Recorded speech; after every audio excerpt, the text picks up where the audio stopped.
Back with more, talking about the Penguins. Off to a 1-1 start. They've scored a lot, but they've given up a lot. 11 goals in 2 games. Matt Murray in goal for both. Listen, I want to first tell you that this is only 2 games out of 82. They have a long way to go, so I'm not going to draw too many conclusions on this. However, a lot of people want to, especially on Twitter. So we'll start with you, Will Graves. 11 goals, 2 games. Matt Murray, how many are his responsibility? Well, I mean, according to the stat sheet, they're all his responsibility. But for me, look, it's the problem that they had last year. Let's remember last year they opened up, and the second game they went to Chicago and got boat raced. What was that, 8-0? Terrible game. The play in front of him has not been great. If you had game 2 as the play the right way coming out of Mike Sullivan's mouth in your Sully bingo pool, congratulations, you win. I don't want to get overly concerned because it is 2 games. However, this wasn't a back-to-back situation where they were tired. One thing that they did not do in the offseason, Pomp, is they did not really get younger. Montreal looked a lot fresher last night. If you're looking at a 6-month season, look, they're going to be fine. They're going to be in the playoffs. I'm not worried about that. But in terms of like, do they look elite?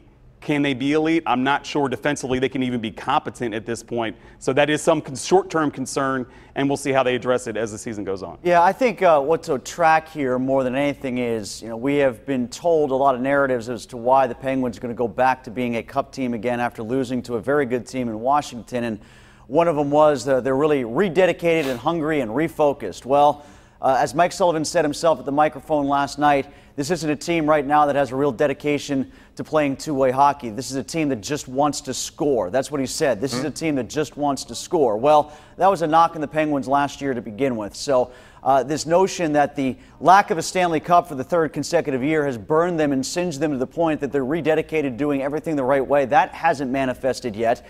We are not over the narrative yet that the only reason why Matt Murray wasn't the Matt Murray of old was because he wasn't over his father's passing yet.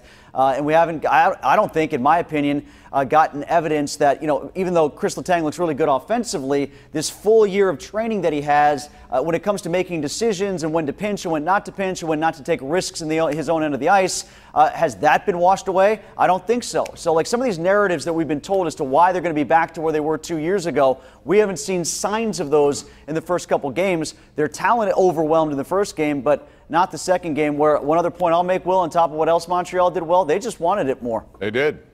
Speaking of narratives, Benzie, that sounds like excuses to me. I mean, another word for it. Yes, that's exactly what it is. I know Matt Murray's a great human. I know this for a fact. But you know what? It's okay. Told that a few times, right? It's okay for him to make a save every once in a while, where a defenseman turns the ball over in the neutral zone.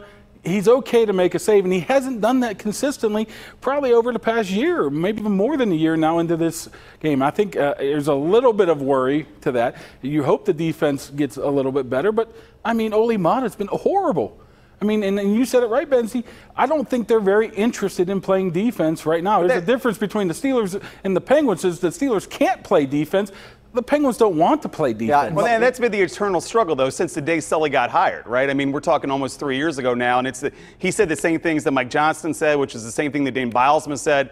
You can only get these guys to intermittently pay attention defensively because they are so talented, especially when you're talking about the stretch of 82 games. Let's remember last year they got off to that slow start, and then they beat San Jose in late January, and Gino goes, it's okay, we're back in playoffs now, and he was right. So I don't want to sit here and crush these guys, but it has been sort of the eternal, can we get them to pay attention to defense long enough to care? And again, it's the first half of the season. It's about making money for the owners. It's not about making the playoffs. I know one thing. The practices this week will be a little bit more ramped up because Sullivan's not happy, and they got 3 days off before they play the Vegas Golden Knights on Thursday, so it should be interesting there. All right, we're going to take a break. When we come back, Pitt with a season-saving win. What does it mean, and what do they do next week against Notre Dame? It's all coming up next right here on the #1 Cochran Sports Showdown.